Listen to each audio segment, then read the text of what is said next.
तो अगर आप कहीं किसी लंबे सफर से लौटे हैं वरण भात, और आप घर को बहुत मिस कर रहे हैं, तो आपकी थाली में क्या होना चाहिए? वरण भात। वरण भात। तो जब मैं और मेरी मदर इन लॉ दोनों हम एक साथ में डाइट फॉलो कर रहे थे, तो एक चीट डे अलाउ होता था।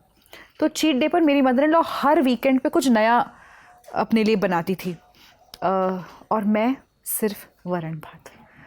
तो मैंने कम से कम 1-1.5 साल उस डाइट को फॉलो किया, और हर चीट मील में भाई मुझे वरण भात खिला दो, कुछ नहीं चाहिए। वरण भात क्या होता है मैं उनको समझा देती हूँ जो महाराष्ट्रियन नहीं है।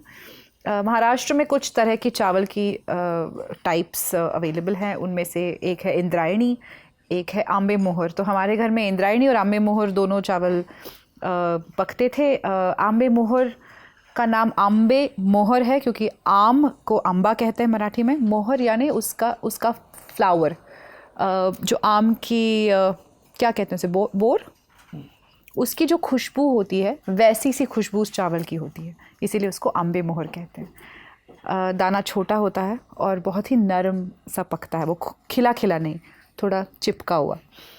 तो आंबे मोहर ताज़ा ताज़ा गरम गरम बना हुआ। और अरहर की दाल का बनता है वरण। उसमें कुछ नहीं पड़ता, सिर्फ थोड़ा सा पानी और अरहर की दाल को पका के उसको मोड़ लेना है, मतलब मैश कर लेना है, नमक और थोड़ी सी चीनी just to balance the flavour out, और घी। इससे बनता है वरण, बिल्कुल सादा, कोई छौंक नहीं, कोई मिर्च नहीं, कोई मसाला नहीं, कुछ नहीं। तो इस गरम गरम भात पर पड़ता है वरण, और उसके ऊपर आता है घी और थोड़ा सा नींबू निचोड़ कर। ब्लिस। मैं बताऊं अपने मेरा कंफर्ट फूड। बता।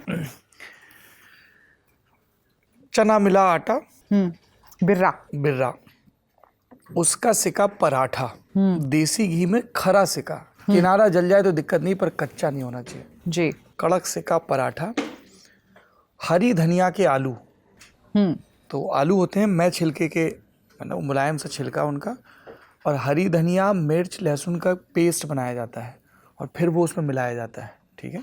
छोंक के बाद हरी धनिया के आलू की सब्ज़ी, खीरे का रायता, और उसमें वो दिवलिया होती है ना, जिसमें ये जो मिट्टी का दिया जलाया जाता है दीपावली पे, उसको दिवलिया बोलते हैं हमारे यहाँ। दिवलिये से उसमें बघार लगता है। अच्छा। तो उसमें आप तेल या घी डालो और उसमें जीरा डालो, फिर वो ऐसी आग सी उठती है उसमें, और फिर उस दिवलिया को छोड़ दिया जाता है भगोने के अंदर जिसमें रायता रखा और ढक दिया जाता है, ताकि उसका पूरा धुआं भी चला जाए, स्मोकी भी, और वो अर्दी फ्लेवर भी आए। नाइस। वो वाला रायता, मिर्च का वो अचार जिसमें मिर्च गली नहीं है पूरी तरह, तो मिर्च का हरापन और कड़कपन बरकरार है, और मिर्च में जो सरसों है उसने अपने तीखेपन को अभी तिलांजलि नहीं दी, खत्म नहीं किया है। थोड़ा सा वो कच्चापन है। तो ये जो जीभ का किनारा होता है वहाँ जाके जो मिर्च लगती है, वो जो तीखापन, तेज का तड़का मैं करूँ, सीसी करती मैं बनवाया, वो वाली मिर्च। और नींबू का अचार है जिसमें एक बहुत ही चारू प्रतिस्पर्धा है, सुंदर प्रतिस्पर्धा। 2 कमाल के ग्रैंड मास्टर खेल रहे हैं, एक एक मूव, इसने घोड़ा चला तो अब बिशप से, उस तरीके की प्रतिस्पर्धा उस नींबू के अचार में हो रही हो। नींबू के खट्टेपन और उस अचार में पड़ी चीनी के मीठेपन के बीच, है ना, एक अजीब सी दुर्भिसंधि, तय नहीं हो रहा है, जोड़ के पहलवान है। तो वो वाला अचार, एक नींबू का वो, खीरे का रायता, दिवलिया के बघार साथ हरी धनिया के आलू, और कड़क से के पराठे।